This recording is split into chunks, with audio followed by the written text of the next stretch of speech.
Bilang bahagi ng patuloy na kampanya kontra aksidente sa kalsada, pinangunahan ni Police Lieutenant Colonel Ernesto D.C. Nebalasca Jr., hepe ng Cauayan City Component Police Station, ang pagbibigay seguridad at kaayusan sa isinagawang Road Safety Awareness Seminar na isinagawa sa lungsod ng Cauayan City, Isabela. Ang naturang seminar ay isinagawa sa pakikipagtulungan ng Road Safety Advocates of the Philippines sa pangunguna ni Retired Police Colonel Bonifacio L. Bosita, katuwang ang City Local Government Unit ng Cauayan na pinamumunuan ni Honorable Cesar S.D. Jr., City Mayor at Isabela Police Provincial Office sa pamumuno ni Police Colonel Lee Allen B. Bauding, Provincial Director bilang tugon sa mga naitalang vehicular accident sa lungsod at karatig na pook.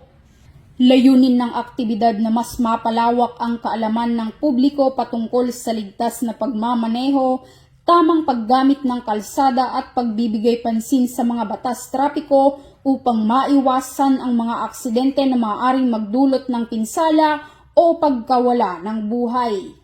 Samantala, ang kapulisan ng Cauayan ay magpapatuloy sa pagpapaalala at pagpapatupad ng mga programa para sa isang mas ligtas at disiplinadong komunidad.